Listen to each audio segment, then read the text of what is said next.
Vous écoutez L'Affaire des âmes brisées, un polar psychologique écrit par Morgane Sombreval. Dans un petit village apparemment tranquille, un meurtre fait ressurgir des secrets enfouis depuis 20 ans. Une enquête où chaque vérité saigne, et où chaque silence peut tuer. Prologue. Saint-Roch, 2h17 du matin. La pluie tombait dru sur les pavés de la place de l'église, frappant le sol avec une insistance presque rageuse. Les vitraux reflétaient des éclats de lumière, brisés par les éclairs qui déchiraient le ciel. La petite ville semblait endormie, cloîtrée derrière ses volets fermés. Seule l'école primaire, un bâtiment aux murs blanchis par le temps, restait éveillée. Une fenêtre, entr'ouverte au premier étage. Une lampe, vacillante, éclairait l'intérieur d'une salle de classe. Le silence aurait dû régner à cette heure-là. Mais il fut brisé par un bruit sec. Un choc, étouffé. Puis un souffle haletant. Dans la salle, les petits bureaux alignés portaient encore les traces du dernier cours de l'après-midi, cahiers ouverts, crayons de couleur roulés au sol, un dessin inachevé d'enfant. Tout était resté figé, comme si le temps s'était arrêté. Au centre, une femme gisait.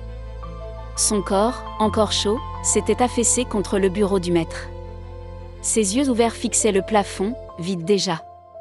Le sang s'étalait lentement, absorbé par le vieux parquet. Ses mains semblaient vouloir s'accrocher à quelque chose, mais elles n'avaient saisi que l'air. Un bruit de pas résonna. Des pas calmes, méthodiques. Celui qui se tenait dans l'ombre ne se pressait pas.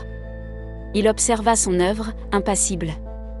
Son visage restait caché par la lumière trop faible, mais ses gestes trahissaient une habitude, presque une certitude. Sur le bureau, il déposa une enveloppe. À l'intérieur, une simple feuille. Quelques mots tracés d'une écriture nette. La vérité finit toujours par saigner. Il arrangea la mèche de cheveux collée sur le front de la victime, comme on borde un enfant avant la nuit. Puis, dans un geste rapide, il éteignit la lampe. La salle retomba dans une obscurité glaciale. Au dehors, la pluie redoubla. Le tonnerre roula au-dessus de Saint-Roch, comme un avertissement que personne n'entendit.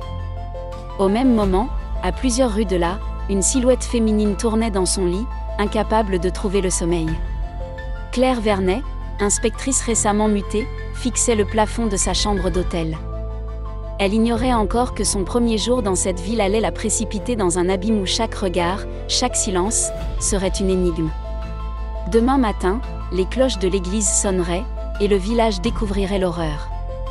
Mais cette nuit-là, Saint-Roch dormait encore, inconscient de la fracture qui allait tout changer.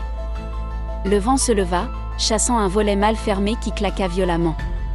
Le bruit résonna dans la rue déserte comme un écho funeste. Personne ne sortit. Personne ne vit l'ombre quitter l'école. Personne, sauf la pluie, témoin muette qui effaçait déjà les traces. Chapitre 1.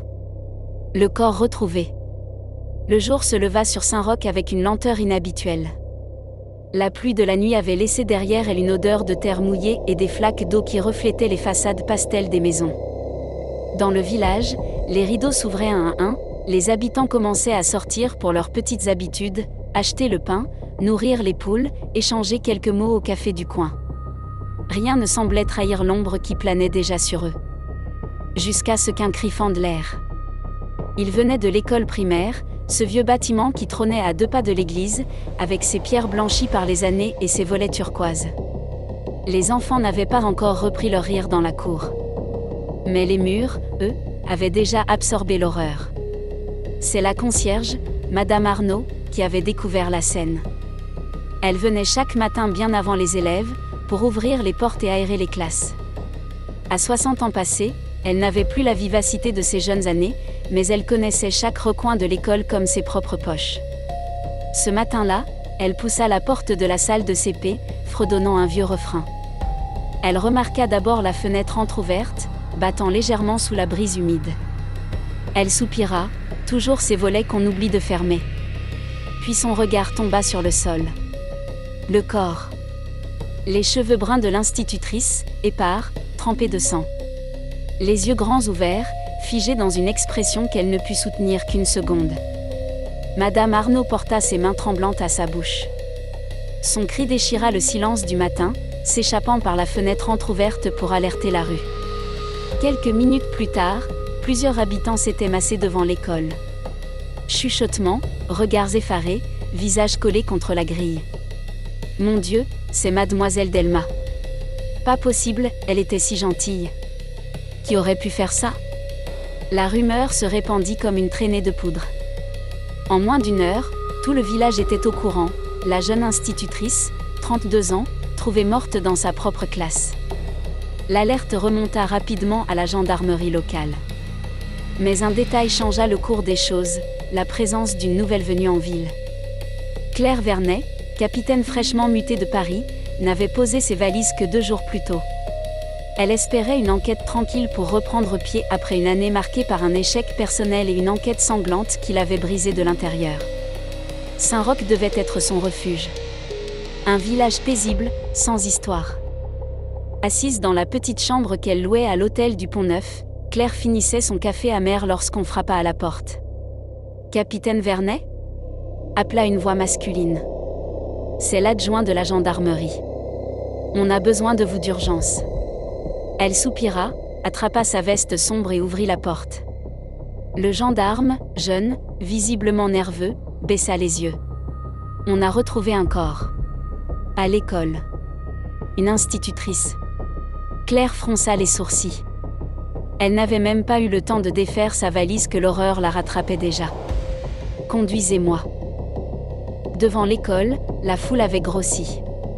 Les parents, les commerçants, les vieux du village, tous étaient là, murmurant, spéculant, s'inquiétant. Claire franchit la barrière d'un pas ferme. Sa silhouette mince, ses cheveux relevés en chignon, son regard clair et froid attirèrent immédiatement l'attention. On chuchota son nom sans vraiment le connaître. À l'intérieur, l'odeur métallique du sang l'assaillit. La salle de classe baignait dans une lumière blafarde, filtrée par la pluie qui avait repris. Les petits bureaux, les dessins d'enfants sur les murs, tout semblait grotesquement déplacé face à la scène macabre. Le corps de Julie Delma gisait toujours là, recouvert d'une bâche improvisée. Mais Claire avait l'œil exercé, elle nota aussitôt l'enveloppe posée sur le bureau du maître. « Personne n'a touché ?» demanda-t-elle.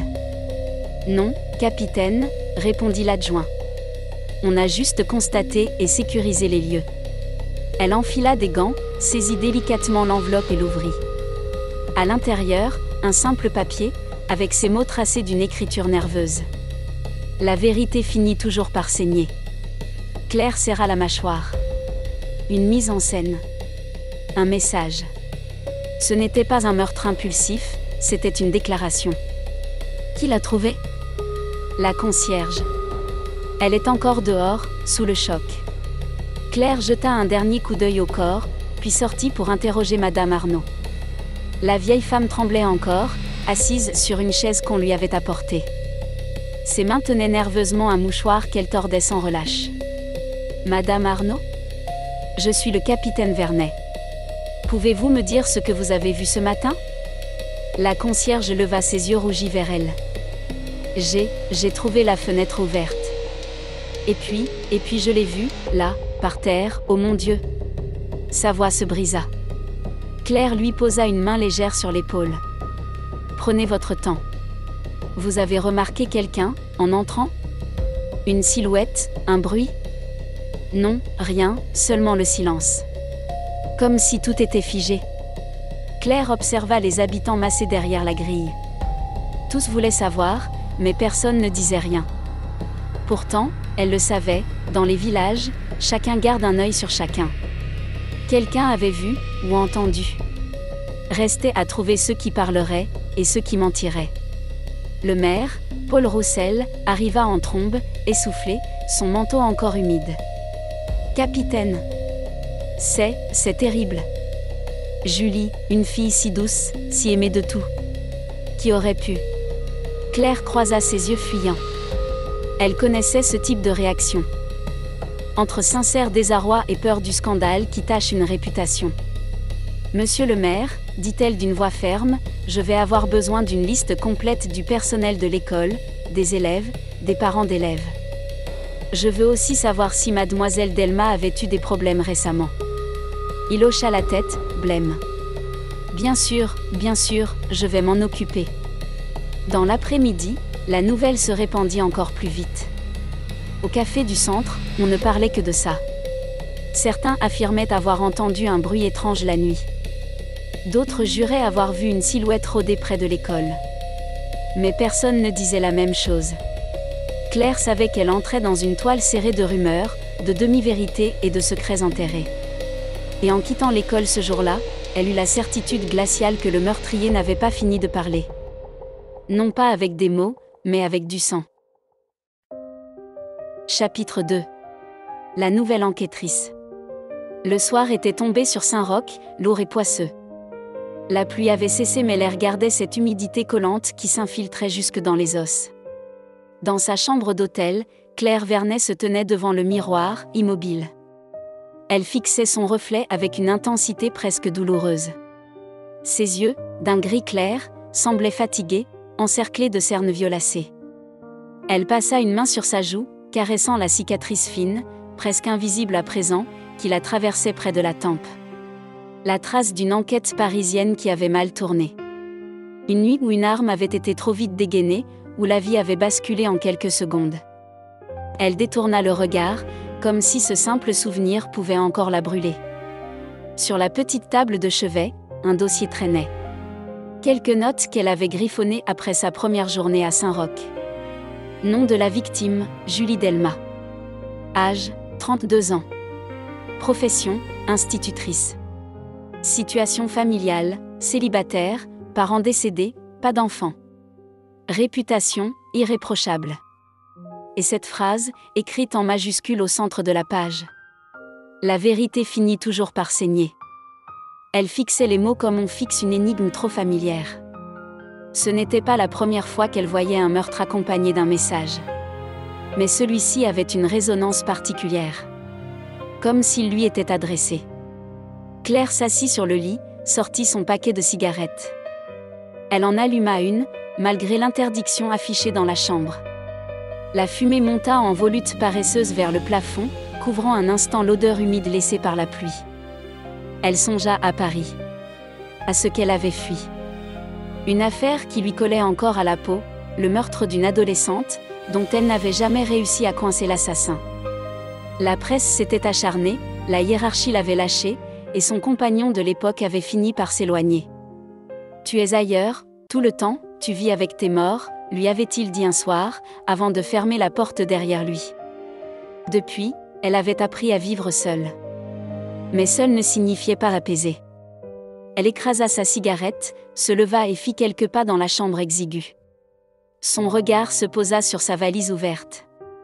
Dedans, un livre corné qu'elle emportait toujours, Les fleurs du mal de Baudelaire. Son refuge, son rappel que même la noirceur pouvait contenir de la beauté. Le lendemain matin, elle rejoignit la gendarmerie de Saint-Roch, installée dans un bâtiment bas, aux murs beige défraîchis. L'endroit respirait la routine provinciale, loin du tumulte parisien. 2 gendarmes discutaient devant la machine à café en jetant des regards curieux vers elle. « C'est elle, la nouvelle », souffla l'un d'eux à voix basse. « Ouais, paraît qu'elle a fait des affaires costaudes à Paris. » Claire les ignora.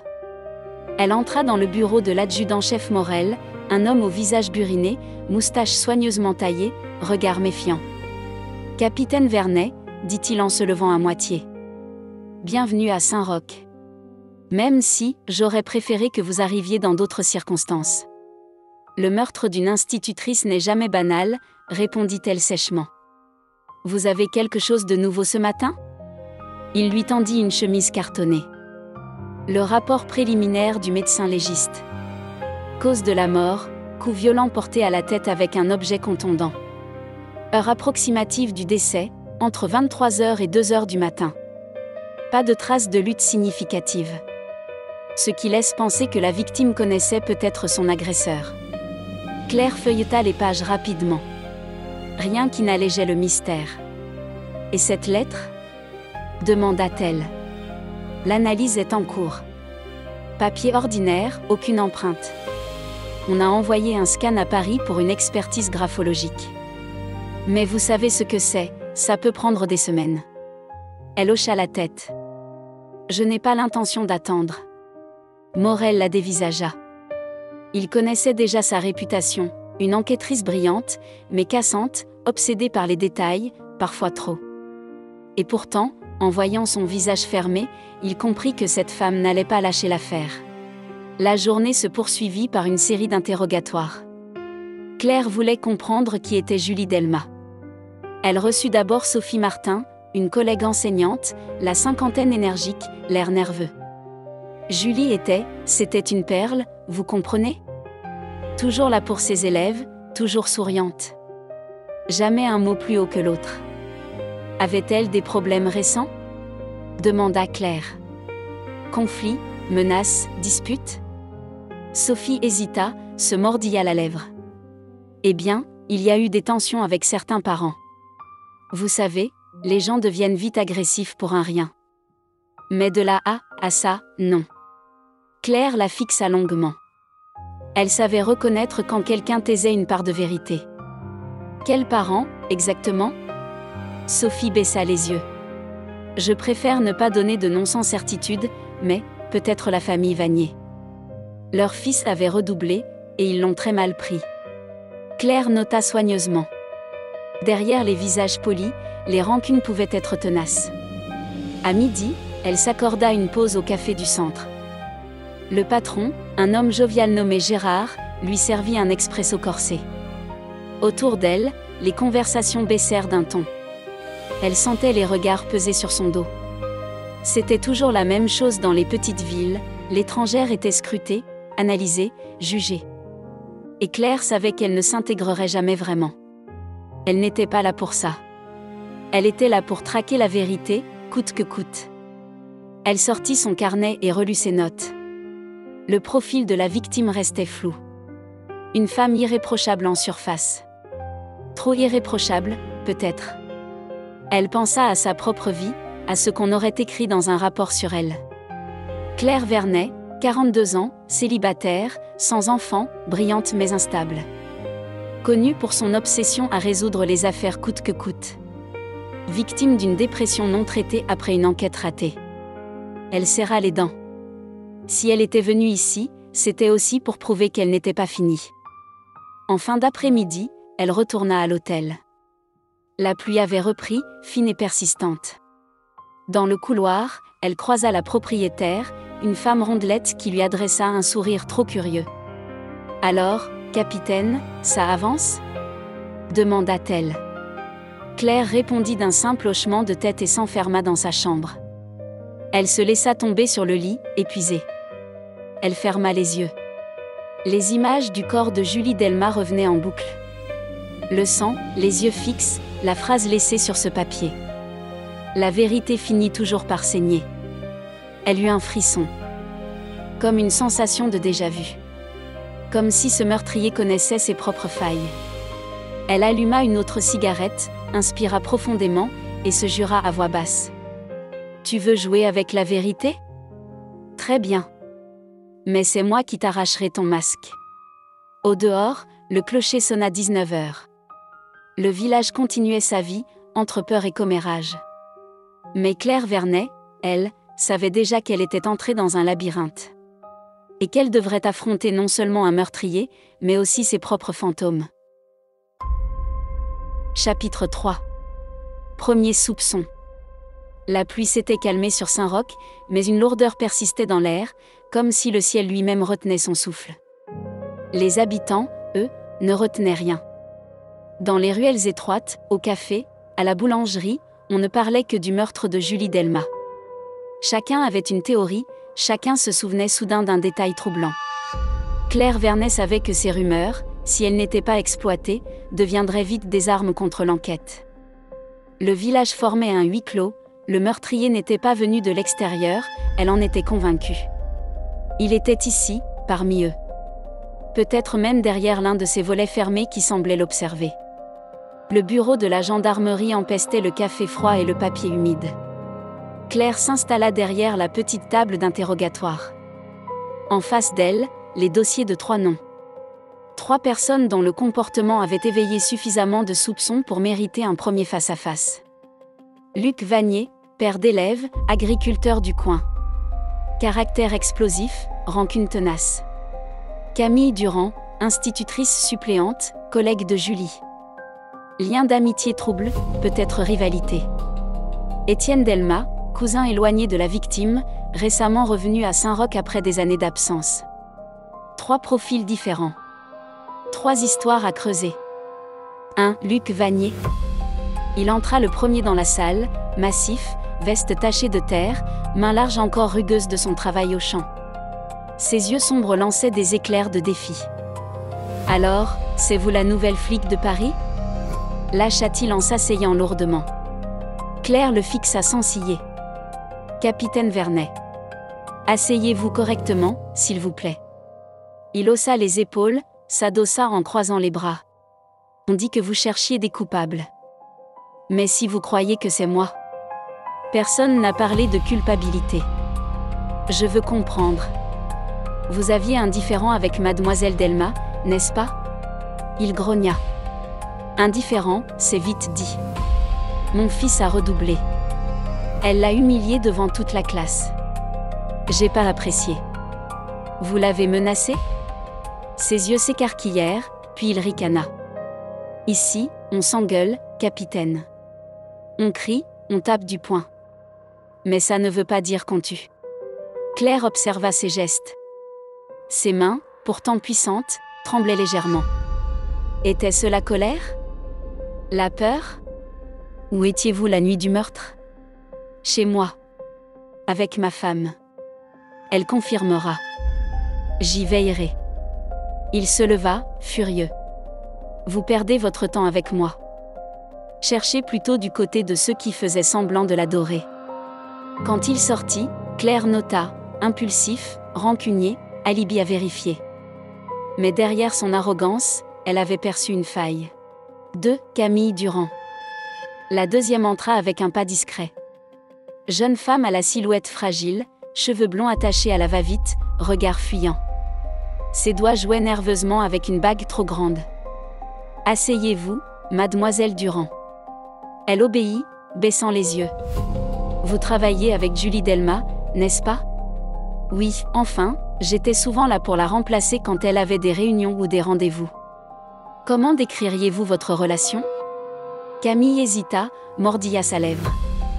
Julie était parfaite. Trop parfaite. Toujours appréciée, toujours écoutée. Moi, je passais pour l'ombre. Un sourire amer déforma son visage. Vous lui en vouliez? Ses yeux se remplirent de larmes soudaines. Non, enfin, je ne sais pas. Je l'admirais, et je la détestais en même temps. Elle me rappelait tout ce que je ne serais jamais. Claire la laissa parler. Elle savait que les silences révélaient plus que les mots. Et la nuit du meurtre? Où étiez-vous? Chez moi. Seul. Un alibi fragile, presque inexistant. Savez-vous si Julie avait des secrets? Des choses qu'elle cachait aux autres? Camille releva la tête, son regard soudain plus dur. Tout le monde a des secrets, capitaine. Même vous. La phrase claqua dans la pièce. Claire resta de marbre, mais elle sentit une pointe de défi, presque une provocation. Quand Camille sortit, son parfum léger flotta un instant dans l'air. Derrière ses airs fragiles, Claire avait perçu quelque chose de plus sombre, une rancune enfouie, un désir d'exister à tout prix. 3. Étienne Delma. Le troisième entra en fin de journée. Grand, mince, costume sombre un peu trop élégant pour Saint-Roch. Ses cheveux bruns étaient tirés en arrière, son sourire figé. Capitaine Vernet. J'imagine que vous voulez m'entendre à propos de ma cousine. Installez-vous, monsieur Delma. Depuis combien de temps êtes-vous revenu au village? 3 semaines. Je vivais à Marseille. Mais après la mort de mes parents, j'ai décidé de revenir, pour régler quelques affaires familiales. Quelle relation aviez-vous avec Julie? Il marqua un temps. Difficile à dire. Nous étions proches enfants, puis la vie nous a séparés. Quand je suis revenue, elle n'a pas vraiment cherché à renouer. Pourquoi? Son sourire s'effaça. Julie avait toujours eu un jugement tranchant. Elle ne me pardonnait pas certaines choses de mon passé. Claire pencha légèrement la tête. Quelle chose? Il croisa les bras. Des erreurs de jeunesse. Des dettes. Des fréquentations douteuses. Rien d'illégal aujourd'hui. Où étiez-vous la nuit du meurtre? À Marseille. Enfin, je devais y être. Mais j'étais déjà rentré ici, tard. Personne ne peut le confirmer. Un silence pesant s'installa. Étienne soutenait le regard de Claire, mais elle y eut une froideur calculée. Trop calculée. Quand il sortit, elle nota, homme intelligent, passé trouble, alibi inexistant. La nuit tomba quand elle referma les dossiers. 3 suspects. 3 vérités possibles. Et aucun alibi solide. Elle s'accorda une marche dans les rues désertes de Saint-Roch. Les lampadaires diffusaient une lumière jaune tremblante, dessinant des ombres mouvantes sur les façades. Elle sentait la présence invisible des habitants derrière les rideaux. Elle était scrutée, évaluée. Dans sa poche, le papier retrouvé auprès du corps lui semblait brûler. La vérité finit toujours par saigner. Elle se surprit à murmurer. La vérité, ou mes propres fantômes? Car au fond d'elle, une peur la rongeait, et si ce meurtrier connaissait son passé? Et si ce jeu macabre n'était pas seulement un meurtre, mais une mise en scène destinée à elle, Claire Vernet? Au même instant, dans une maison de Saint-Roch, une silhouette anonyme repliait soigneusement un carnet. Les pages, couvertes d'une écriture fine, contenaient des noms, des phrases barrées, des croquis. Le carnet fut rangé dans un tiroir. La main qui le ferma s'arrêta une seconde. Puis une voix, basse, presque un murmure, prononça. La partie ne fait que commencer. Chapitre 4. Les secrets de l'institutrice. Le jour s'était levé avec une clarté blafarde, comme si le soleil lui-même hésitait à réchauffer Saint-Roch. Les volets s'ouvraient un à un, mais les regards se faisaient plus prudents, les conversations plus basses. Le meurtre de Julie Delmas avait laissé une fêlure dans le village, et chacun tentait désormais de la colmater par le silence. Claire Vernet, elle, ne croyait pas aux silences innocents. Elle savait que derrière les façades peintes, derrière les sourires forcés, se cachaient des vérités capables de tout fissurer. Elle passa la matinée à compulser les effets personnels de Julie. La gendarmerie avait transféré un carton de ses affaires de l'école et de son petit appartement. Des cahiers, des dossiers scolaires, des factures, rien, au premier abord, qui ne trahissait la moindre ombre. Mais Claire avait appris à ne pas se contenter des évidences. Elle prit son temps. Feuille après feuille, elle relisait des notes de classe, observait des cahiers d'élèves. Tout respirait la rigueur et la bienveillance. Julie Delmas semblait être l'enseignante idéale, investie, aimée, irréprochable. Trop irréprochable. En fouillant plus loin, elle trouva une boîte métallique, dissimulée dans un tiroir du bureau. À l'intérieur, plusieurs lettres soigneusement pliées. Pas des courriers administratifs. Des lettres intimes. Claire en déplia une. L'écriture était nerveuse, passionnée. Tu crois que tu peux me repousser, mais tu ne sais pas ce dont je suis capable. Si tu continues à me fuir, je parlerai. Et tu perdras tout. Elle en lut une autre, plus ancienne. Je ne veux pas de tes faux sourires à l'école. Tu joues à la sainte, mais je connais ton vrai visage. Une troisième, encore plus troublante. Tu m'as fait croire à un avenir. Tu m'as menti. Tu mérites ce qui va arriver. Claire sentit son cœur battre plus vite. Ces lettres étaient de véritables menaces. Mais aucun nom, aucune signature. Seulement cette écriture anonyme. Julie Delmas n'était donc pas l'image sans tache que tout le monde décrivait. Quelqu'un, au moins, la haïssait suffisamment pour la traquer. Elle décida de visiter l'appartement de la victime. Situé au-dessus d'une petite librairie, il était exigu, décoré avec goût mais sans extravagance. Sur les étagères, des romans classiques, des albums jeunesse, quelques livres de psychologie. Rien de compromettant. Claire ouvrit les tiroirs, fouilla les placards. Une vie rangée, presque trop rangée. Comme si Julie avait voulu masquer chaque faille. Dans la chambre, elle découvrit un tiroir fermé à clé. Après quelques minutes à forcer la serrure, elle l'ouvrit. À l'intérieur, un carnet noir. Reliure usé, page couverte d'une écriture serrée. Un journal intime. Claire l'ouvrit avec précaution. Les premières pages retraçaient des pensées banales, ses élèves, ses espoirs, ses frustrations quotidiennes. Mais plus elle avançait, plus le ton changeait. Parfois j'ai peur qu'on découvre ce que je cache. Je me demande si j'ai fait une erreur en revenant ici. Il dit qu'il m'aime. Mais son amour me fait peur. Les lignes suivantes étaient encore plus sombres. Si quelqu'un lit ce journal après moi, sachez que je n'ai jamais voulu tout cela. J'ai cru pouvoir gérer. J'ai cru pouvoir effacer mon passé. Mais le passé revient toujours. Claire s'interrompit. Le passé. Voilà le mot-clé. Julie Delma avait fui quelque chose. Ou quelqu'un.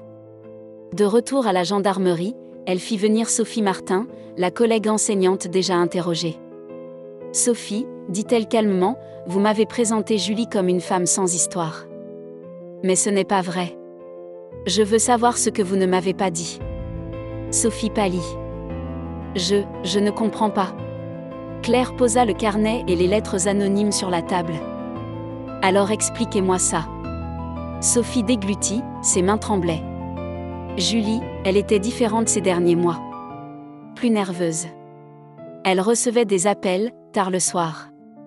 Je l'ai surprise plusieurs fois, le visage bouleversé après avoir raccroché. Quand je lui demandais, elle esquivait. Elle disait que tout allait bien. Et vous n'avez jamais cherché à en savoir plus ? J'ai essayé. Elle m'a dit, c'est mon passé. Ça ne regarde que moi. Le mot revenait encore. Passé. Claire pencha la tête. Vous pensez qu'elle était menacée ? Sophie hésita. Je crois qu'elle avait un lien avec quelqu'un qu'elle voulait cacher. Peut-être une relation. Pas très, Claire. Claire s'approcha. Une relation amoureuse ? Sophie baissa les yeux. Oui. Mais je n'ai jamais su avec qui. Dans l'après-midi, Claire interrogea discrètement quelques élèves plus âgés. Des enfants qui, par leurs observations innocentes, révélaient parfois plus que les adultes. Une fillette de 10 ans, les cheveux tressés, murmura. Mademoiselle Delma, elle pleurait parfois. Mais elle nous disait que c'était rien. Une fois, j'ai entendu, elle parlait au téléphone, elle disait, je t'en supplie, arrête. Un garçon, plus téméraire, ajouta. Il y a un monsieur qui l'attendait parfois à la sortie. Pas souvent, mais il avait l'air en colère. Claire nota chaque mot. Un homme. Une relation trouble. Un passé qui revenait. Le soir venu, elle s'accorda un moment de solitude dans sa chambre d'hôtel. Elle relut le journal intime de Julie. Certaines pages semblaient codées, comme si elle avait volontairement brouillé les pistes. Mais un passage attira particulièrement son attention. Je ne peux pas le dire à haute voix. Si je parle, je perds mon travail, ma réputation, peut-être même ma vie. Alors je me tais. Mais le silence, parfois, tue plus sûrement qu'une arme. Claire referma le carnet, le cœur serré. Elle connaissait trop bien ce sentiment, le silence qui ronge, qui isole, qui détruit. Elle pensa à sa propre histoire, à l'adolescente de Paris qu'elle n'avait pas su sauver. Elle aussi avait porté un secret trop lourd. Et Claire n'avait pas été assez rapide. La ressemblance la hantait. Le lendemain, Claire fit analyser le journal et les lettres. En attendant les résultats, elle retourna à l'école. La salle de classe était encore bouclée, les petits bureaux recouverts de bâches, comme si l'enfance avait été effacée d'un geste brutal. Elle observa les dessins restés au mur. Certains représentaient des maisons colorées, des familles heureuses. Mais un dessin attira son attention, une maison sombre, avec une silhouette noire devant la porte. Signé, Emma. Elle demanda à voir l'enfant. Emma, 9 ans, timide, expliqua. J'ai dessiné ça parce que mademoiselle Delma avait peur de quelqu'un. Elle me l'a dit un jour. Elle a dit, ne fais jamais confiance aux ombres. Les mots résonnèrent dans l'esprit de Claire comme une énigme. Qui étaient ces ombres ? En fin de journée, Morel entra dans son bureau avec une mine sombre. On a du nouveau, capitaine. Sur les comptes bancaires de Julie. Quoi? Des retraits réguliers, en liquide. De grosses sommes, toujours le même jour, chaque mois. Des versements à quelqu'un? Non. Mais ça ressemble à du chantage. Claire sentit un frisson lui parcourir la nuque. Julie Delma, la parfaite institutrice, menait en réalité une vie souterraine.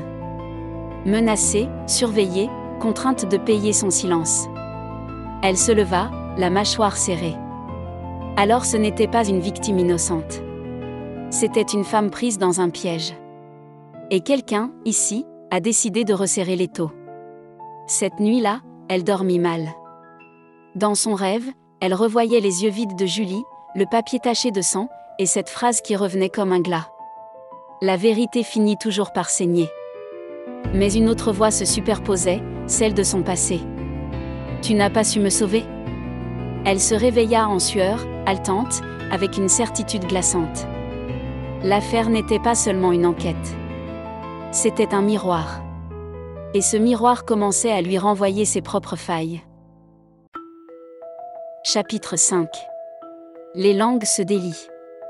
Le ciel de Saint-Roch s'était couvert de nuages épais, couleur d'ardoise. Le vent qui traversait les ruelles semblait porter avec lui des fragments de murmures. Partout, les habitants chuchotaient. Et plus on parlait de Julie Delma, plus son image se brouillait. Claire Vernet, assise dans le bureau de la gendarmerie, regardait la pile de notes grossir. Témoins, observations, bribes de conversation rattrapées au vol. Rien de net. Rien de solide. Juste des éclats de vérité qui se contredisaient les uns les autres. Elle savait que ce moment arrivait toujours. Dans une petite communauté, le silence du début cédait à une vague de paroles, comme si chaque bouche voulait se purger de son secret, ou accuser un autre pour détourner l'attention. Elle décida de commencer par le café du centre, véritable cœur battant du village. Dès qu'elle franchit la porte, elle sentit les regards converger vers elle. Les conversations baissèrent d'un ton, mais les murmures ne s'éteignirent pas. Gérard, le patron, essuyait nerveusement des verres derrière le comptoir. Quand elle s'approcha, il lui adressa un sourire figé. « Capitaine, un café ? » ?»« Oui, merci. Mais surtout, j'aimerais que vous me disiez ce que vous avez entendu ces derniers jours. » Il hésita, baissa la voix. « Vous savez, ici, les gens parlent beaucoup, mais pas toujours juste. Je prends tout. À moi de trier. » Il soupira, se pencha. Certains disent que Julie avait un homme. Pas du coin. Quelqu'un qui venait parfois la voir discrètement. D'autres jurent que c'est des bêtises, qu'elle était seule. Et vous, Gérard ? Il se gratta la nuque, gêné. Moi, je l'ai vue une fois, très tard. Elle sortait de l'hôtel, avec un type. Grand, cheveux foncés. Ça m'a surpris. Mais le lendemain, elle faisait comme si de rien n'était. Claire nota soigneusement. Une silhouette, encore. Mais floue. En quittant le café, elle décida de rendre visite à Madame Chabrier, la voisine de Julie. Vieille femme acariâtre, toujours postée à sa fenêtre, elle était réputée pour ne rien manquer de ce qui se passait dans la rue. Madame Chabrier l'accueillit avec un mélange de méfiance et de fierté. « Vous savez, capitaine, j'ai toujours dit que cette demoiselle cachait quelque chose. Trop parfaite, ça sent toujours le mensonge. Qu'avez-vous vu exactement ? Oh, plein de choses. Des allées et venues la nuit. Des gens qui frappaient à sa porte. Elle faisait semblant de ne pas les connaître, mais moi, j'ai vu. Qui, par exemple ? La vieille fronça les sourcils, comme si elle savourait son rôle. Un homme. Pas du village.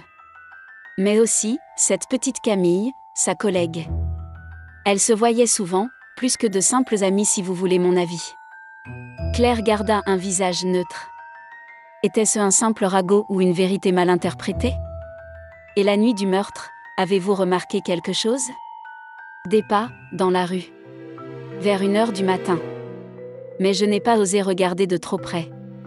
Une fois partie, Claire resta troublée. Les témoignages se croisaient mais ne coïncidaient jamais parfaitement. Un homme mystérieux, une relation possible avec Camille, des pas dans la nuit. Des pièces éparses d'un puzzle impossible à assembler. Elle fit ensuite convoquer le maire, Paul Roussel, à la gendarmerie. Toujours impeccable dans ses costumes, il transpirait pourtant d'inquiétude. « Capitaine, je vous assure, nous faisons tout pour aider. Mais il est essentiel que cette affaire n'entache pas la réputation de Saint-Roch. Ce meurtre a déjà entaché votre village, répondit-elle froidement. Et votre priorité devrait être la vérité, pas l'image. Il pâlit, se racla la gorge. Bien sûr, bien sûr. Mais vous savez comment sont les habitants. Ils s'emportent vite. Justement. Avez-vous eu vent de menaces directes envers Julie ? Il détourna les yeux. Des parents mécontents, oui. Mais ce n'est pas inhabituel. Des noms. Il hésita longuement, puis céda. La famille Vanier. Vous savez déjà. Mais aussi, les Moreau. Leur fille avait eu des problèmes avec Julie. Je ne sais pas quoi exactement, mais ils en parlaient beaucoup au conseil d'école. Claire nota. Une nouvelle piste. Et vous, monsieur le maire ? Quel était votre lien personnel avec Julie Delmas ? Il sursauta, ses joues se colorèrent. Aucun. Enfin, professionnel seulement. C'était une enseignante remarquable. Trop vif, trop nerveux. Claire enregistra le détail sans rien dire. Le lendemain, Claire décida de parler à quelques élèves choisis avec soin. Les enfants, elle le savait, percevaient souvent des choses que les adultes préféraient ignorer. Dans une petite salle de la gendarmerie, elle s'assit face à Élise, 12 ans, sérieuse, les yeux clairs. « Élise, tu étais proche de mademoiselle Delmas ? » ?»« Oui. Elle m'aidait beaucoup pour les maths. » »« As-tu remarqué si elle avait l'air inquiète, ces derniers temps ? » L'enfant hocha la tête. « Oui. Parfois, elle regardait par la fenêtre comme si elle avait peur que quelqu'un arrive. Et une fois, j'ai entendu, elle disait à quelqu'un au téléphone, « Je ne veux plus. » Arrête. Tu as entendu une voix d'homme ? Non. Elle parlait seule, ou alors très doucement. Un autre élève, Thomas, ajouta. Moi, j'ai vu un monsieur attendre devant l'école. Grand, avec une veste en cuir. Quand il m'a vu, il est parti. Des fragments encore. Toujours ce mystérieux homme. De retour à l'hôtel, Claire étala ses notes sur le lit. Les contradictions sautaient aux yeux. Gérard parlait d'un homme vu avec Julie. Madame Chabrier insinuait une relation avec Camille. Le maire pointait des parents d'élèves mécontents. Les enfants parlaient d'un inconnu inquiétant. 4 versions. 4 vérités possibles. Elle s'alluma une cigarette, observa la fumée monter en volute. Qui mentait ? Qui se trompait ? Et surtout, qui voulait orienter l'enquête ailleurs ? Elle repensa aux lettres anonymes. Tu crois que tu peux me repousser, mais tu ne sais pas ce dont je suis capable. La voix d'un homme obsédé, jaloux. Mais était-ce le même qui avait laissé « La vérité finit toujours par saigner » ? Peut-être pas. Elle décida de revoir Camille Durand. Cette fois, en dehors du cadre officiel, dans un parc désert. Camille arriva, l'air défait, comme si elle n'avait pas dormi depuis des jours. « Pourquoi m'avoir fait venir ici ?» demanda-t-elle, méfiante. « Parce que je pense que vous savez plus que ce que vous avez dit. » Camille détourna les yeux. « Vous ne comprenez pas.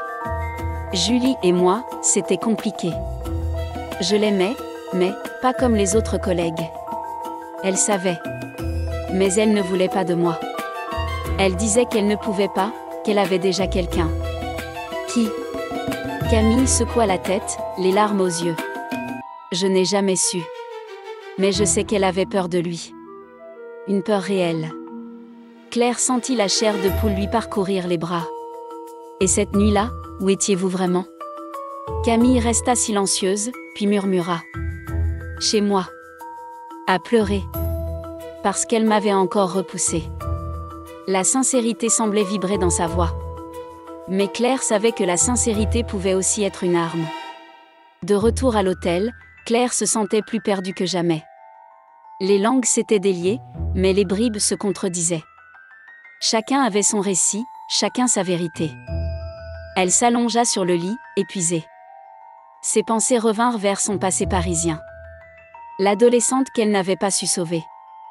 Là aussi, les témoins avaient livré des versions contradictoires. Elle avait cru pouvoir reconstituer la vérité. Mais elle s'était égarée, et la vie avait glissé entre ses doigts. Elle se redressa brusquement, la gorge serrée. Elle ne pouvait pas échouer encore. Pas cette fois. En allumant une dernière cigarette, elle jura à voix basse. « Tu veux que la vérité saigne ? Alors je saignerai avant de lâcher. » Cette nuit-là, dans une ruelle de Saint-Roch, une silhouette observait la gendarmerie. Dans ses mains, une enveloppe identique à celle retrouvée près du corps. La silhouette sourit. Puis glissa l'enveloppe sous la porte de la gendarmerie, avant de disparaître dans l'ombre. Chapitre 6. La lettre anonyme. La matinée s'était levée sur Saint-Roch dans un silence étrange, presque pesant. Même les oiseaux semblaient s'être tus. Dans la gendarmerie, les gendarmes retrouvaient la routine grise des rapports et des appels administratifs, mais l'air était saturé d'une inquiétude muette. Tout le monde savait, l'assassin n'avait pas parlé pour la dernière fois. Et effectivement, il avait parlé. L'adjudant-chef Morel trouva l'enveloppe glissée sous la porte principale, au petit matin. Papier ordinaire, écriture manuscrite, aucune trace apparente. Mais l'intérieur contenait une feuille pliée en deux, soigneusement. Il n'avait pas osé l'ouvrir. Il attendait Claire. Claire entra dans le bureau à 8 heures précises. Les traits tirés, les cernes plus sombres que la veille. Sa nuit avait été brève, hantée de cauchemars où le visage de Julie se confondait avec celui d'autres victimes de son passé. Morel lui tendit l'enveloppe. On a trouvé ça en arrivant. Claire enfila des gants, prit l'objet avec précaution. Le papier était blanc, banal. À l'intérieur, un message écrit d'une écriture ferme, presque élégante. Vous croyez chercher un meurtrier. Mais vous cherchez une vérité. Julie avait choisi son silence. Moi, je choisis de parler. Si vous voulez comprendre, suivez la trace qu'elle a laissée. Ce n'est pas moi qui mens, capitaine. C'est elle. Claire relut plusieurs fois. Sa gorge se serra légèrement. L'auteur ne se présentait pas comme un assassin, mais comme un révélateur. Comme si le meurtre n'était pas la fin, mais le début d'un récit. Elle posa le papier sur la table, les yeux fixés dessus. Ce n'est pas seulement un message, dit-elle à Morel. C'est une provocation. Une piste, corrigea Morel. Suivez la trace qu'elle a laissée. Qu'est-ce que ça veut dire ? Claire réfléchit. Julie avait laissé des carnets, des lettres, des retraits suspects. Mais il devait y avoir autre chose. Une trace que personne n'avait encore vue. Claire demanda à l'équipe scientifique de passer la lettre à l'analyse. Résultat prévisible, aucun ADN, aucune empreinte. Le tueur savait effacer ses traces. Mais en observant le papier à la lumière, Claire remarqua une légère pression au verso. Des marques de stylo, comme si une autre phrase avait été écrite sur une feuille posée dessus. Elle demanda un relevé par procédé électrostatique. Quelques heures plus tard, une phrase apparut, tremblée mais lisible. Le sang coule depuis longtemps. Cherchez la première pierre. La première pierre. Une métaphore ? Ou une référence à un lieu précis ? Claire eut une intuition. Elle demanda à Morel. Où se trouve le cimetière ? À l'entrée sud du village. Pourquoi ? Parce que les pierres parlent toujours, Morel. Même quand les vivants se taisent. Ils s'y rendirent en fin d'après-midi. Le ciel était bas, la lumière grise se posait sur les croix alignées. L'odeur de terre humide et de fleurs fanées enveloppait les allées. Claire marchait lentement, observant chaque stèle. Puis elle s'arrêta. Une tombe, plus ancienne que les autres. La pierre, légèrement fendue, portait le nom d'Elma. Les parents de Julie, souffla Morel. Mort dans un accident de voiture il y a 10 ans. Sur la pierre, quelqu'un avait récemment gravé, maladroitement, une inscription. Le silence est un crime. Claire sentit un frisson courir dans son dos. De retour à l'hôtel, elle relut le journal intime de Julie à la lumière tremblante de la lampe de chevet. Une phrase qu'elle avait déjà parcourue résonna différemment. Parfois, Je retourne là où tout a commencé. Même si la pierre me pèse. Le lien avec la tombe devenait évident. Julie portait un fardeau lié à sa famille, à ses parents. Et quelqu'un utilisait ce passé pour orchestrer sa chute. Le lendemain, Claire convoqua à nouveau Étienne Delmas, le cousin. Sa présence la troublait, il semblait à la fois distant et trop concerné. « Monsieur Delmas, vous m'aviez dit que vos rapports avec Julie étaient distants. Mais vous ne m'avez pas parlé de vos liens familiaux. » Il esquissa un sourire froid. Tout le monde savait que Julie portait un lourd héritage. Mes oncles et tantes n'étaient pas des saints. Les Delmas avaient leurs secrets. Quel secret ? Il haussa les épaules. Des affaires d'argent, de dettes, de jalousie. Rien d'étonnant dans une famille. Alors pourquoi quelqu'un aurait-il gravé « Le silence est un crime » sur leur tombe ? Il blêmit légèrement. Ça, je l'ignore. Mais Julie, elle savait. Elle en savait trop. Et elle n'a jamais pardonné certaines choses. Claire nota son trouble. Étienne savait plus qu'il ne voulait l'admettre. Mais mentait-il pour protéger la mémoire de sa famille, ou pour se protéger lui-même ? Les jours suivants, les témoignages s'accumulèrent. Mais comme toujours à Saint-Roch, ils se contredisaient. Certains affirmaient que Julie avait découvert des irrégularités dans les finances de la mairie. D'autres juraient qu'elle avait eu une liaison avec un homme marié du village. D'autres encore évoquaient une vieille histoire de famille, un héritage contesté. Claire avait la sensation d'avancer dans un labyrinthe dont les murs se resserraient. Chaque vérité en effaçait une autre. Obsédée par l'inscription sur la tombe, elle retourna seule au cimetière une nuit. La lune éclairait faiblement les croix. Elle s'agenouilla devant la pierre Delmas, caressa les lettres gravées à la main. Un bruit derrière elle la fit se retourner brusquement. Une silhouette se tenait à quelques mètres, immobile. Trop loin pour distinguer un visage, mais suffisamment proche pour sentir sa présence. « Qui est là ?» cria Claire. Pas de réponse. La silhouette recula lentement, puis disparut dans l'ombre des cyprès. Claire resta seule, le cœur battant à tout rompre. Mais au pied de la tombe, elle trouva une nouvelle enveloppe. Elle l'ouvrit. « Vous êtes plus proche que vous ne le croyez. Mais attention, capitaine. Ce n'est pas Julie qui est morte en premier. » De retour à l'hôtel, Claire resta longtemps assise face à la lettre. « Ce n'est pas Julie qui est morte en premier. » Une phrase qui changeait tout. Était-ce une métaphore ? Ou signifiait-elle qu'une autre victime existait, passée inaperçue ? Elle fouilla dans les registres du village. En 10 ans, plusieurs disparitions avaient été classées sans suite. Une adolescente, partie soi-disant rejoindre un amoureux. Un ouvrier agricole, déclaré disparu après un départ précipité. Une femme âgée, retrouvée morte dans des circonstances floues. Et si ces histoires n'étaient pas des hasards ? Et si Julie avait découvert ce fil rouge, et payé le prix ? Cette idée fit remonter à la surface le fantôme de son enquête parisienne. Là aussi, une disparition avait été reléguée au rang de « fugue ». Là aussi, on avait minimisé les indices. Jusqu'au meurtre. Claire sentit une boule dans sa gorge. Le tueur savait jouer avec elle.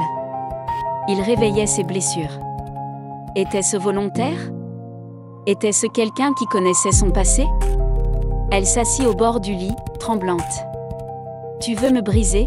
murmura-t-elle. « Mais je ne céderai pas. » Le lendemain, elle réunit Morel et son équipe. « Nous ne cherchons pas seulement le meurtrier de Julie, dit-elle. Nous cherchons quelqu'un qui tisse une toile depuis longtemps. Quelqu'un qui a déjà frappé. Vous pensez qu'il y a eu d'autres victimes ? Demanda Morel, incrédule. Je ne le pense pas. Je le sais. Elle sortit les 2 lettres anonymes, les posa sur la table. Et il veut que je le sache. Cette nuit-là, dans une maison obscure, la silhouette replia son carnet.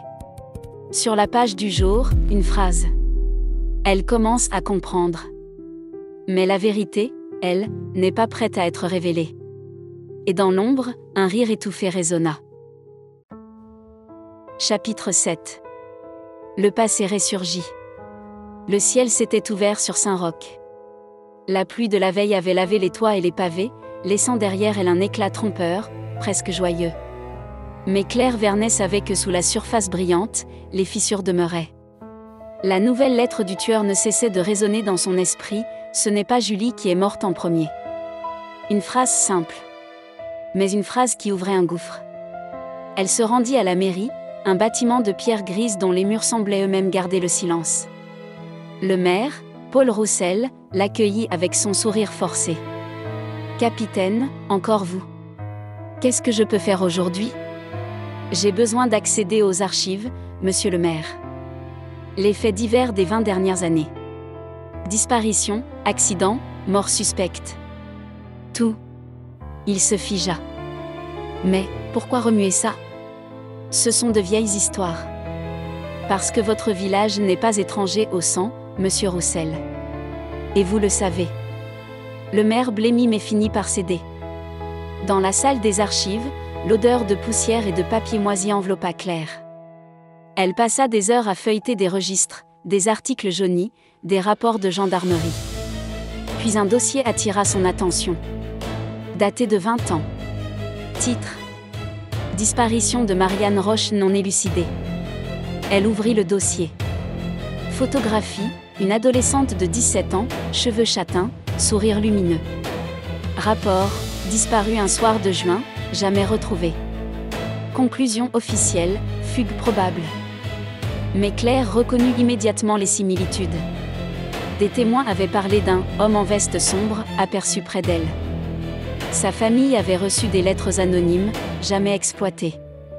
Et surtout, une phrase griffonnée sur un mur près du lieu supposé de la disparition, la vérité finit toujours par saigner. Claire sentit son souffle se couper.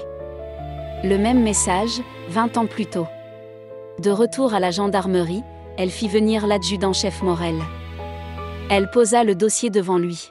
« Vous connaissiez cette affaire ?» Il hésita, son visage buriné se crispa. Tout le monde en a entendu parler, ici.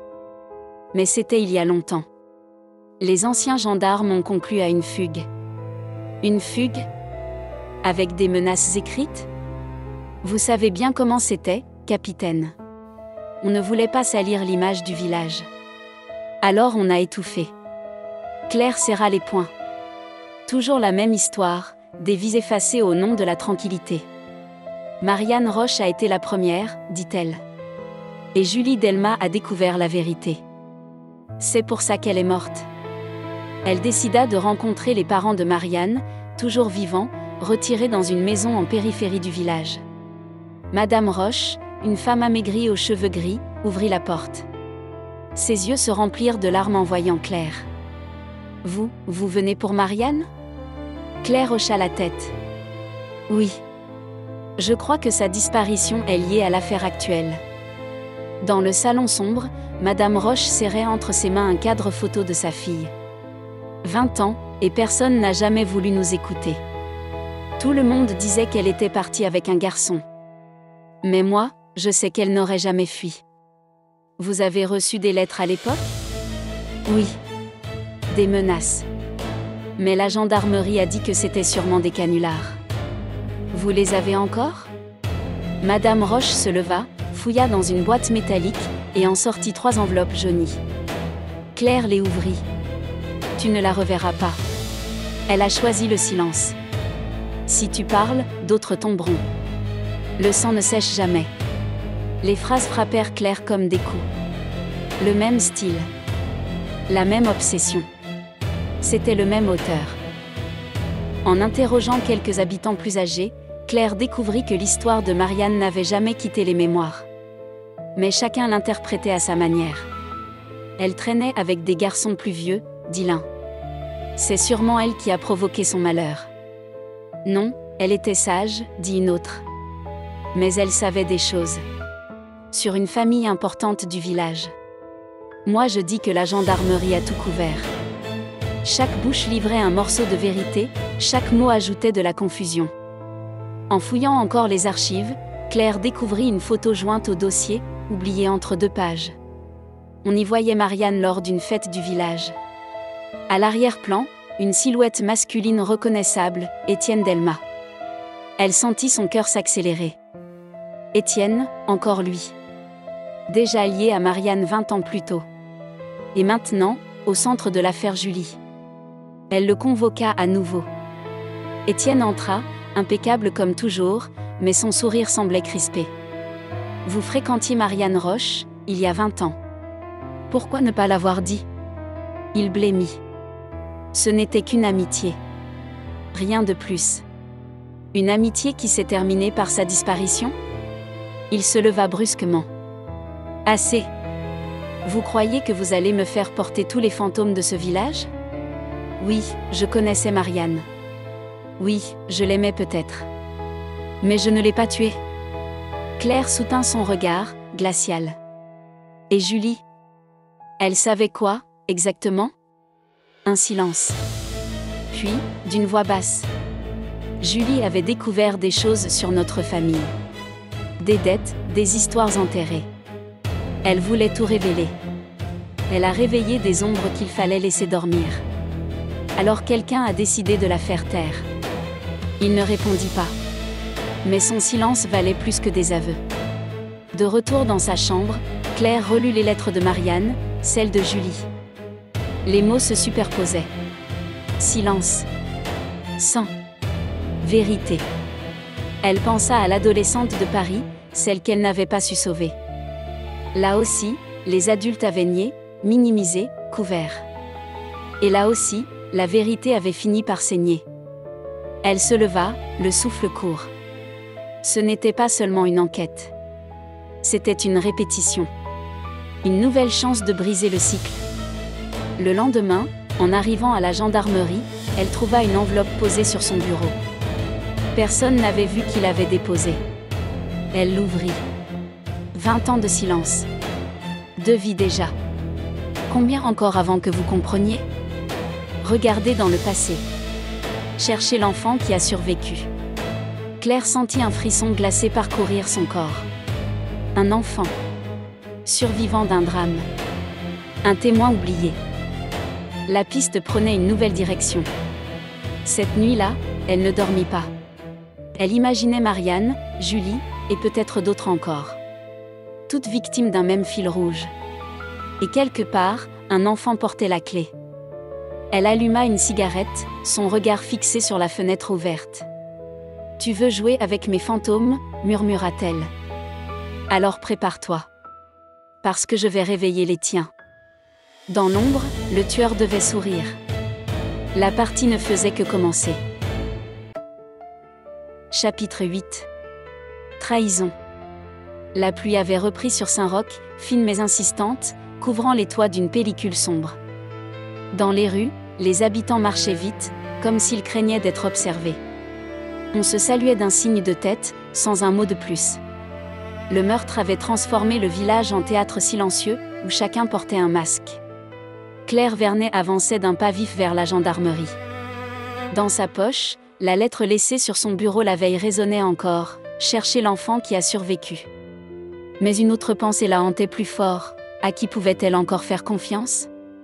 Depuis son arrivée, Claire s'était accrochée à l'adjudant-chef Morel comme à un repère. Vieil homme droit, enraciné dans son village, il représentait la continuité, la stabilité. Mais ces derniers jours, elle avait remarqué des détails. Des silences. Des détours dans ses réponses. Une gêne quand on évoquait l'affaire de Marianne Roche, 20 ans plus tôt. Ce matin-là, elle le trouva dans son bureau, une pile de documents devant lui. Il releva les yeux, surpris de la voir si tôt. « Capitaine, vous êtes matinal. » Elle entra sans sourire. « J'ai besoin de savoir, Morel. Pourquoi les lettres envoyées à la famille Roche n'ont-elles jamais été exploitées ?» Il se crispa, posa son stylo. « À l'époque, ce n'était pas moi qui dirigeais l'enquête. Mais vous étiez là. Vous avez vu. Vous avez su. » Un silence lourd. Morel détourna le regard. Les ordres venaient d'en haut. On nous a demandé de classer. Qui ? Il serra la mâchoire. Le maire. Et certains notables. On voulait éviter le scandale. Claire sentit une colère froide l'envahir. Vous avez obéi. J'étais jeune, capitaine. Je n'avais pas votre liberté. Elle le fixa longuement. Il avait les yeux d'un homme qui portait un fardeau depuis trop longtemps. Mais pour elle, c'était une trahison. En fouillant plus profondément les archives, Claire trouva un détail ignoré jusque-là. Dans le rapport initial de la disparition de Marianne Roche, un témoin mentionnait une petite fille présente ce soir-là, dans la même rue. Une enfant qui aurait vu quelque chose. Son nom, Élise Roussel. La fille du maire. Claire se sentit glacée. Était-ce ça, l'enfant survivant, dont parlait la lettre? Elle se rendit aussitôt à la mairie. Paul Roussel l'accueillit avec son sourire habituel, mais son front brillait de sueur. « Capitaine, encore vous. J'espère que vous avez avancé. » Elle coupa net. « Pourquoi ne m'avez-vous jamais dit que votre fille Élise était témoin, il y a 20 ans ?» Son visage se décomposa. « Ce n'était pas important. Elle était petite, elle n'a rien vu de précis. Ce n'était pas à vous d'en juger. Vous avez volontairement caché un témoin. » Il se leva brusquement, rouge de colère. C'était il y a 20 ans. Vous ne comprenez pas, capitaine. J'avais une famille à protéger, une carrière. Et Élise, elle ne se souvenait de rien de concret. Claire le fusilla du regard. Ou alors elle se souvenait trop bien. Un silence brutal tomba entre eux. Pour la première fois, Paul Roussel ne jouait plus le maire affable. Ses mains tremblaient légèrement, ses yeux brillaient d'une peur animale. Claire décida de rencontrer Élise directement. La jeune femme avait 30 ans désormais, institutrice dans une ville voisine. Elle accepta de la voir dans un café, loin de Saint-Roch. Élise, brune aux yeux tristes, semblait porter un poids invisible. Elle jouait avec sa cuillère sans toucher à son café. « J'imagine que mon père vous a envoyé, dit-elle d'une voix lasse. « Non. Il aurait préféré que je ne vous trouve jamais. » Elle releva brusquement la tête, surprise. « Alors, vous savez ? Je sais que vous étiez là, le soir où Marianne Roche a disparu. » Élise blêmit. « J'avais 10 ans. Je jouais dehors. J'ai vu quelqu'un avec elle. » « Qui ?» Elle hésita, ses yeux s'emplirent de larmes. « Étienne Delma. » Le nom tomba comme un coup près. « Vous en êtes sûr ? » Chapitre 9. Le piège. La pluie battait encore contre les vitres de la gendarmerie, martelant un rythme qui semblait mimer l'impatience de Claire Vernet. Assise derrière son bureau, elle fixait la dernière lettre laissée dans la salle de classe de Julie. Les mots tournaient en boucle dans sa tête. Celui qui se tient le plus près de toi est déjà contre toi. Depuis cette nuit, elle n'avait pas dormi. Chaque minute avait été consacrée à revoir les témoignages, les incohérences, les mensonges. Elle sentait son équilibre vaciller. Était-elle en train de perdre le fil ? Ou pire, de tomber dans le piège du meurtrier ? Elle inspira profondément, écrasa sa cigarette dans un cendrier débordant et se leva. « Très bien, murmura-t-elle. Si tu veux jouer, on va jouer. » Claire convoqua Morel dans son bureau. Son regard le scrutait avec une intensité froide. « Nous avons trop attendu. Le tueur se croit en position de force parce qu'il joue avec nous. Il faut inverser le rapport. Que proposez-vous ? » Elle prit une feuille et traça 3 noms en lettres capitales, Luc Vanier, Camille Durand, Étienne Delma. Ce sont les 3 qui gravitent le plus près de la victime, et les plus fragiles psychologiquement. Nous allons provoquer une réaction. Morel fronça les sourcils. Une provocation ? Oui. Une mise en scène. Nous allons annoncer que nous avons trouvé une preuve décisive. Mais cette preuve n'existe pas. Celui qui se trahira sera celui qui a peur de ce qu'on pourrait découvrir. Morel hésita. C'est risqué, capitaine. Tout est risqué, Morel. Mais si nous restons passifs, c'est lui qui mènera la danse. Le lendemain matin, Claire fit publier par la gendarmerie un communiqué laconique mais volontairement ambigu. Dans le cadre de l'enquête sur le meurtre de Julie Delma, de nouveaux éléments matériels déterminants ont été retrouvés et sont en cours d'analyse. Dans un village comme Saint-Roch, l'information fit l'effet d'une bombe. Au café, à la boulangerie, sur la place, chacun commentait, spéculait, craignait. Les regards se faisaient plus lourds, plus méfiants. Claire observait. Elle voulait voir qui vacillerait le premier. Luc Vanier fut le premier à réagir. Il débarqua furieux à la gendarmerie, les traits crispés. Alors comme ça, vous avez trouvé des preuves? C'est quoi, encore, vos salades? Claire le laissa s'emporter, puis répondit calmement. Des éléments, oui. Asseyez-vous. Il refusa, sa voix monta d'un ton. Vous cherchez à me piéger, hein? Vous croyez que je vais avouer quelque chose que j'ai pas fait? Claire nota chaque geste. Ses mains tremblaient. Mais la peur semblait plus tournée vers l'injustice que vers une culpabilité réelle. Si vous n'avez rien à vous reprocher, dit-elle doucement, pourquoi avez-vous si peur? Il la fixa, haineux, puis quitta le bureau en claquant la porte. Claire souffla. Non, Vanier n'était pas l'assassin. Trop impulsif. Trop transparent. Camille, elle, adopta l'attitude inverse. Elle se fit discrète, presque invisible. Plus de sorties au café, plus de conversations avec ses collègues. Quand Claire l'interrogea à nouveau, elle la trouva livide, la voix cassée. Camille, pourquoi vous cachez? Parce que je sens qu'on va me désigner. Comme toujours. La petite fragile, la jalouse, c'est trop facile.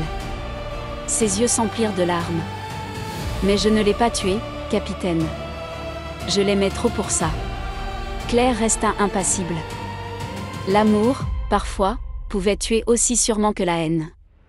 Mais quelque chose sonnait vrai dans la détresse de Camille. Étienne, en revanche, resta étonnamment calme. Trop calme.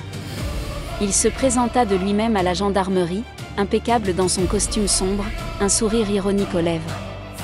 Alors, capitaine, vous avez trouvé la pièce manquante du puzzle? Peut-être bien. Il croisa les bras. Permettez-moi d'être sceptique. Si vous aviez réellement une preuve, vous ne feriez pas circuler ça dans le village. Vous attendez une réaction. Claire se raidit. Il avait compris. Et vous, Étienne, pourquoi ne pas réagir par la peur? Son sourire s'élargit. Parce que je n'ai rien à craindre. Ou peut-être parce que j'aime les jeux autant que vous. Elle soutint son regard. Tout en lui respirait la maîtrise, la manipulation. C'était lui le joueur d'échecs. Le soir, Claire rentra à l'hôtel, épuisée.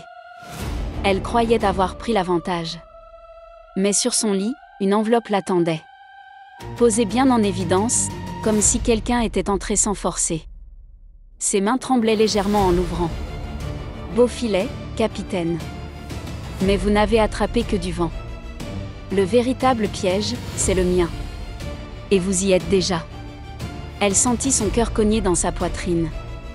Elle se précipita vers la fenêtre, rien. La rue était vide, noyée sous la pluie. Mais une certitude glaçante s'imposa, quelqu'un l'avait observée, suivie, pénétrée dans son intimité. Elle appela Morel immédiatement. Il arriva 20 minutes plus tard, essoufflé, trempé. Elle lui tendit la lettre. Il la lut en silence, puis murmura.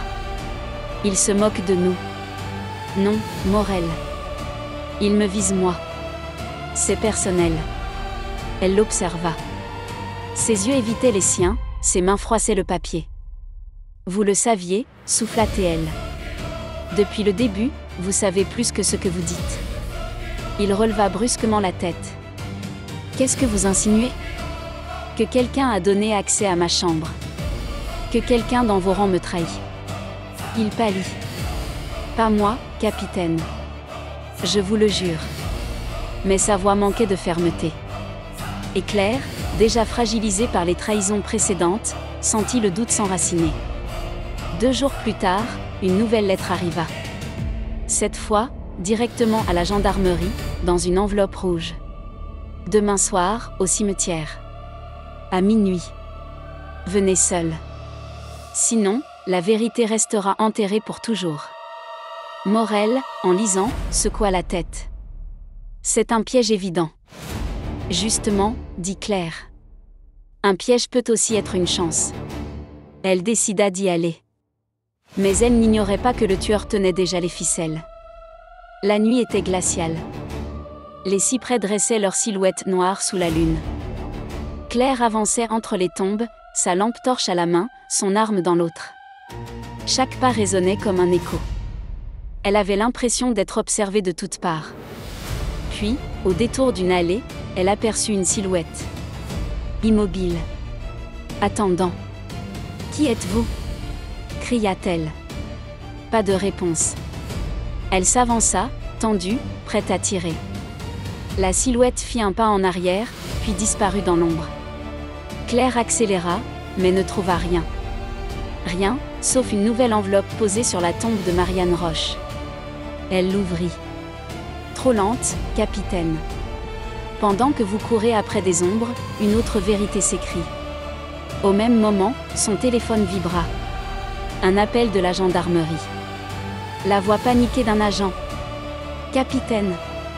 On a trouvé Camille Durand. Chez elle.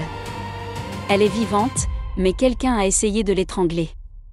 Claire sentit le sol se dérober sous elle. Le piège s'était refermé. Et ce n'était pas elle qui l'avait tendu. Sous la pluie glaciale, seule au milieu des tombes, Claire comprit la brutalité de la situation. Le meurtrier menait la danse. Chaque pas qu'elle faisait n'était qu'une réaction à ses provocations. Chaque filet qu'elle tendait se retournait contre elle. Elle serra les poings, la gorge nouée. Très bien. Tu crois m'avoir piégée. Mais tu ne connais pas encore mes ténèbres. Son souffle se perdit dans la nuit. Et au loin, une silhouette invisible devait sourire.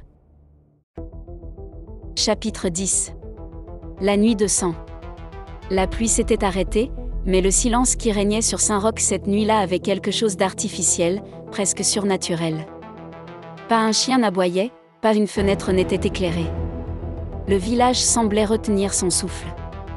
Claire Vernet, debout dans sa chambre d'hôtel, fixait son arme posée sur la table de chevet. Depuis l'attaque contre Camille Durand, l'air était devenu irrespirable.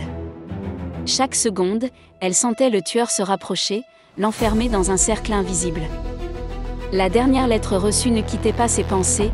Pendant que vous courez après des ombres, une autre vérité s'écrit. Elle savait que cette vérité s'écrirait dans le sang. Restait à savoir de qui. Son téléphone vibra brusquement. Morel. La voix tremblante, essoufflée. Capitaine, venez vite. À l'école.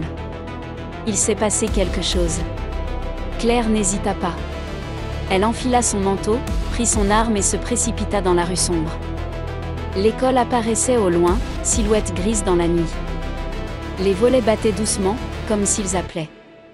Devant la grille, Morel l'attendait, pâle, trempé de sueur. À l'intérieur, dit-il simplement. Claire sentit une alarme intérieure s'allumer. Quelque chose clochait. Mais elle poussa tout de même la porte. La salle de Julie Delma baignait dans une semi-obscurité.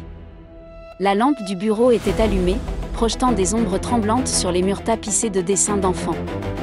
L'odeur métallique, âcre, lui sauta au visage. Au sol, une traînée de sang. Au centre de la pièce, une silhouette allongée. Claire s'approcha, son cœur battant à tout rompre. C'était Luc Vanier, le visage tuméfié, la gorge tranchée. Ses yeux vides fixaient le plafond, figés dans une expression de terreur. Un cri silencieux sembla envahir la salle. « Mon Dieu !» souffla Morel derrière elle. Claire se retourna brusquement. Qui a prévenu? Qui a découvert ça? Personne. C'est moi.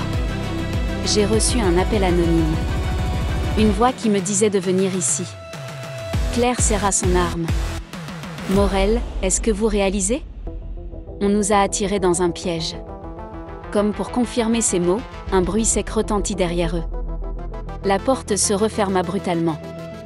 Un déclic métallique. Ils étaient enfermés. Un rire étouffé résonna dans la pièce.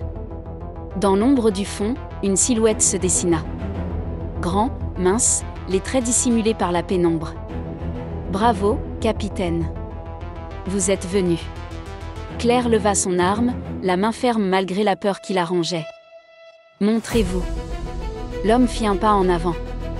Sa voix était calme, presque douce. Vous cherchez un coupable depuis le début. Mais ce n'est pas un coupable que vous devez trouver. C'est une histoire. Une vérité enterrée. Claire sentit ses entrailles se tordre. Elle reconnaissait ce ton, cette froideur. Étienne Delmas. C'est vous, dit-elle. Depuis le début. Marianne, Julie, et maintenant Luc. Il sourit, mais son regard brillait d'une lueur démente. Moi? Non, capitaine. Je ne fais que continuer l'œuvre. Le sang a commencé à couler il y a 20 ans. Je ne suis qu'un messager. Un messager qui tue. Il leva les mains, comme un prêtre en plein sermon. Non. Je libère. Je révèle. Julie mentait. Luc mentait. Tous mentaient. Et vous aussi, capitaine. Vous cachez vos propres fantômes. Ces mots frappèrent Claire de plein fouet. Il la connaissait. Il savait pour Paris. Comment savez-vous? Parce que vous êtes comme moi. Vous vivez avec les morts. Vous les entendez, la nuit. Claire sentit ses mains trembler. Mais elle raffermit sa poigne sur l'arme. Ce soir, ça s'arrête. Soudain, Étienne sortit un couteau de sa poche et se jeta vers Morel. Claire tira un coup, la balle ricocha contre le mur. Morel hurla, esquiva de justesse. Le chaos envahit la salle. Des chaises renversées, des papiers qui volaient, le sang de Luc maculant déjà le sol. Claire courut, tenta de viser à nouveau. Étienne était rapide, agile, animé d'une rage folle. Il attrapa Morel par le col, le couteau contre sa gorge. « Baissez votre arme, capitaine, ou il meurt. » Le souffle court, Claire pointa toujours son arme. « Si vous le tuez, vous signez votre fin. » Il éclata de rire. « Ma fin? Non. Ce n'est que le début. » À cet instant, Morel, d'un geste désespéré, repoussa son assaillant. Le couteau entailla sa joue mais il réussit à se libérer. Claire tira. La balle atteignit Étienne à l'épaule. Il recula, grogna de douleur, mais son sourire restait intact. « Trop tard, capitaine. Vous croyez m'avoir touché. Mais vous êtes déjà dans mon piège. » Avant qu'elle ne comprenne, une détonation retentit derrière elle. La vitre de la salle explosa. Un deuxième homme venait de tirer de l'extérieur. Claire se jeta au sol, entraînant Morel avec elle. La balle s'écrasa dans le tableau noir, pulvérisant la craie en éclats blancs. « Vous n'êtes pas seul, capitaine » cria Étienne. « Vous n'avez jamais compris. » La scène vira au cauchemar. Des cris, le bruit des pas fuyant dans la nuit, le goût métallique du sang dans l'air. Claire rampa jusqu'à la fenêtre brisée, aperçut une silhouette s'enfuir dans l'obscurité. Pas Étienne. Quelqu'un d'autre. Un complice. Elle voulut tirer, mais il était trop tard. La silhouette avait disparu. Quand elle se retourna, Morel gisait au sol, une plaie béante à la gorge. Ses yeux la fixaient, vides. Claire sentit un hurlement muet lui traverser la poitrine. Morel, malgré ses trahisons passées, était son seul appui ici. Et maintenant, il baignait dans son propre sang. Étienne avait disparu. Ne restait que la salle ravagée, l'odeur du sang, et le cadavre de Luc Vanier. Assise au milieu du carnage, Claire tremblait. Elle avait perdu le contrôle. Le meurtrier avait toujours une longueur d'avance. Pire, il n'était pas seul. Elle prit sa tête entre ses mains. Les voix revenaient. Marianne, Julie, l'adolescente de Paris. Toutes lui murmuraient qu'elle échouait encore. Mais au fond de cette douleur, une rage nouvelle naquit. « Tu veux du sang » murmura-t-elle. « Alors tu auras le mien. Mais je te jure que le tien coulera avant. » Dehors, la cloche de l'église sonna minuit. À Saint-Roch, cette nuit-là, le sang avait coulé comme jamais. Et Claire Vernet comprit que le vrai combat commençait maintenant. Le piège s'était refermé. Mais cette fois, elle allait mordre. Chapitre 11. Le coupable dévoilé. Le jour se leva sur Saint-Roch comme sur un champ de bataille. L'école, désormais bouclée, exhalait l'odeur persistante du sang séché.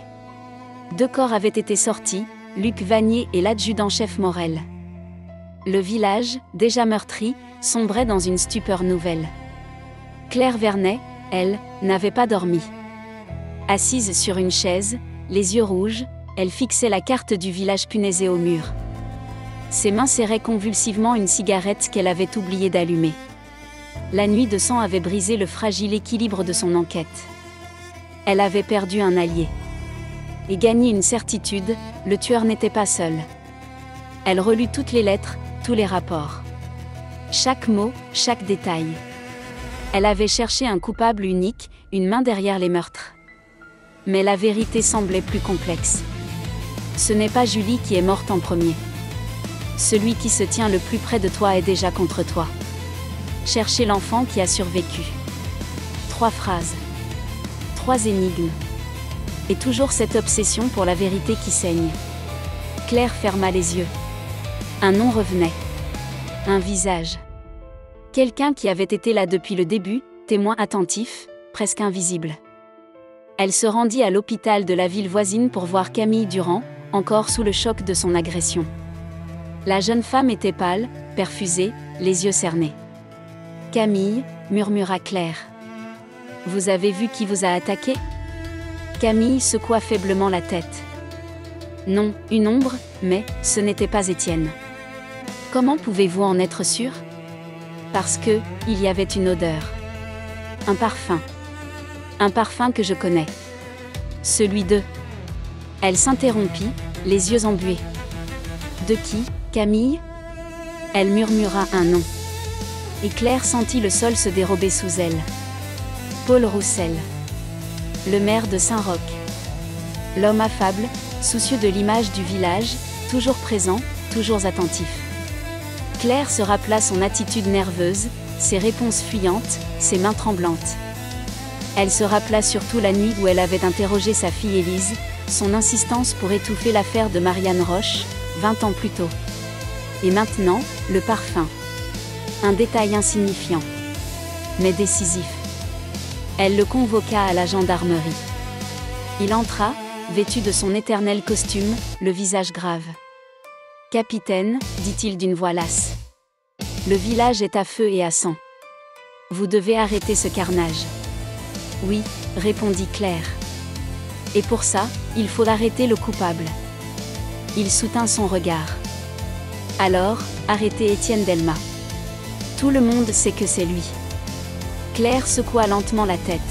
« Non, monsieur le maire. Étienne est un pantin. Un messager. Mais le metteur en scène, c'est vous. » Un silence terrible tomba. Paul Roussel pâlit, puis éclata d'un rire sec.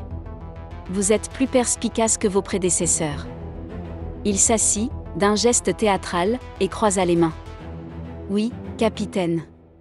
C'est moi. Depuis le début. » « Marianne Roche, dit-elle. C'était vous. » Il hocha la tête. Elle avait vu ce qu'elle n'aurait jamais dû voir. Des affaires, des transactions douteuses. Elle menaçait de parler. Alors j'ai agi. Mais Étienne était là aussi. Je lui ai laissé le rôle du coupable facile. Il a fui, il a porté le fardeau. Moi, je suis restée. J'ai continué. Claire sentit son cœur cogner. Et Julie? Julie fouillait. Elle avait découvert les lettres anciennes. Elle avait compris qu'il y avait un lien entre Marianne et ma famille. Alors elle devait disparaître. Il sourit, sinistre. Mais je ne voulais pas seulement la tuer. Je voulais que ce soit une leçon. Une pièce de théâtre. Que tout le village sache que le silence a un prix. Vous avez utilisé Étienne. Bien sûr. Il était parfait. Instable, avec un passé trouble. Facile à désigner. Et il aimait trop Marianne pour se défendre. Claire le fixait, glacée. Vous avez manipulé tout le monde. C'est ça, le pouvoir, capitaine. Manipuler. Faire croire. Pendant que tout le monde cherchait un monstre, je me présentais en protecteur. Le maire bienveillant. Le père attentif. Mais votre fille, Élise. Son visage se durcit. Élise n'a jamais rien compris. Elle n'a rien vu de Claire. Et elle ne parlera jamais. Elle a parlé, dit Claire doucement. Elle m'a donné votre nom. Un éclat de rage traversa ses yeux. Alors elle signera sa propre perte. Claire se leva, arma son pistolet. C'est terminé, monsieur Roussel. Vous êtes en état d'arrestation pour les meurtres de Marianne Roche, Julie Delma, Luc Vanier, et l'assassinat de l'adjudant Morel. Il sourit, se leva lentement. Non, capitaine. Ce n'est pas terminé. D'un geste brusque, il sortit un couteau dissimulé dans sa manche et se jeta sur elle. Le choc fut brutal. La lame frôla son flanc. Claire riposta, un coup sec au visage. Ils tombèrent à terre, luttant dans un mélange de sueur et de rage. « Vous ne comprenez pas » hurla Roussel. Tout le monde mentait. Moi seul disais la vérité. Claire, haletante, parvint à le repousser et braqua son arme contre sa tempe. La vérité ? Vous avez tué des innocents. Vous avez manipulé un village entier.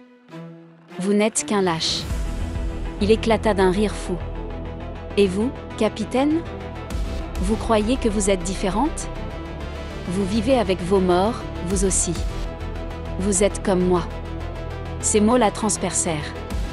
Mais elle raffermit sa poigne. Non. Moi, je choisis de les protéger. Elle appuya sur la détente. Un coup sec. Le corps de Paul Roussel s'affaissa, inerte. La salle résonna du silence après la détonation. Claire resta immobile, son arme tremblante dans la main. Son souffle était court, ses oreilles bourdonnaient. Elle regarda le cadavre du maire. L'homme que tout le village respectait, qui présidait aux fêtes, aux cérémonies, venait d'être révélé pour ce qu'il était, un meurtrier. Un monstre caché à la vue de tous. Quand les renforts arrivèrent, Claire sortit dans la nuit. L'air frais lui fouetta le visage. Le clocher sonna 2 heures du matin. Elle s'alluma une cigarette, ses mains encore tachées de sang. Elle savait qu'elle n'était pas sortie indemne. Paul Roussel avait eu raison sur un point, elle aussi portait ses fantômes. Elle aussi vivait avec les morts. Mais une différence demeurait. Elle avait choisi de les affronter. Lui, il les avait utilisés pour régner. Le village s'éveillerait bientôt dans la stupeur. On parlerait de trahison, de choc, d'incompréhension. Le maire, le protecteur, était en réalité le bourreau. Et Claire Vernet, elle, savait que l'affaire n'était pas tout à fait close. Parce que dans l'ombre, un complice courait encore. Et que la partie n'était pas finie. Épilogue. Claire face à ses propres démons. L'aube se leva sur Saint-Roch dans une clarté presque cruelle. Le soleil filtrait à travers les nuages, illuminant les toits humides, la place encore vide, l'école toujours bouclée par des rubans jaunes. Pour les habitants, ce matin ressemblait à un réveil brutal, ils devaient désormais vivre avec l'idée que leur maire, l'homme qui incarnait leur sécurité, était un meurtrier. Mais pour Claire Vernet, ce n'était pas un simple matin. C'était le lendemain d'une guerre. Dans les ruelles, les conversations commençaient à circuler à voix basse. Certains pleuraient Paul Roussel, incapable de croire à sa culpabilité. D'autres criaient à la trahison, réclamant justice. Les visages fermés se croisaient, porteurs d'une même question, comment n'avons-nous rien vu ? Claire marchait lentement, cigarette aux lèvres, les mains dans les poches. Les regards se posaient sur elle comme des lames. Elle n'était plus l'étrangère seulement. Elle était celle qui avait déchiré le voile. Celle qui avait révélé la vérité. Et la vérité, comme toujours, faisait mal. À la gendarmerie, un silence pesant régnait. Le bureau de Morel était resté tel quel, ses lunettes posées sur le dossier qu'il n'avait pas eu le temps de finir, une tasse de café à moitié vide. Claire entra, ferma la porte derrière elle. Elle resta longtemps immobile, observant ce qui restait de son allié perdu. Morel l'avait trahi autrefois, oui, mais il avait payé de sa vie une dette invisible.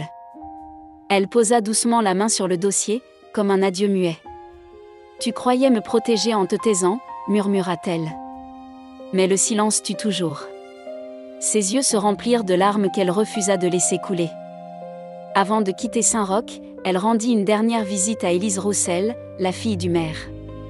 Élise vivait désormais terrée, brisée par la vérité qui venait de tomber.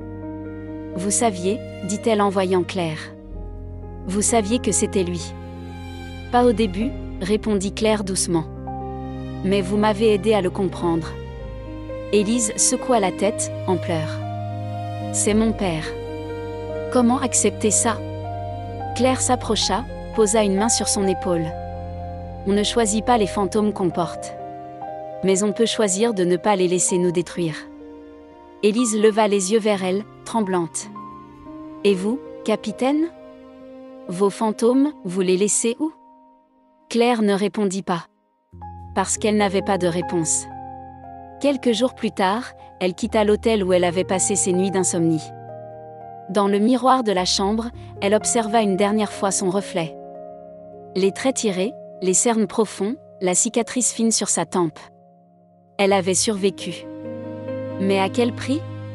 En descendant les escaliers, la propriétaire lui adressa un sourire maladroit. Merci, capitaine. Vous avez sauvé le village. Claire haussa un sourcil. Non. J'ai seulement montré ce qu'il était déjà devenu. Et elle sortit sans un mot de plus. De retour à Paris, elle reprit son appartement vide. Les murs semblaient l'attendre, chargés de souvenirs. Elle posa son manteau, alluma une cigarette, s'assit dans le noir. Sur sa table, un dossier oublié, celui de l'adolescente qu'elle n'avait pas pu sauver. Elle l'ouvrit, relut les notes griffonnées à la hâte. La même sensation revint, celle d'un échec jamais effacé. Elle murmura. J'ai arrêté un monstre. Mais il en reste d'autres. Toujours.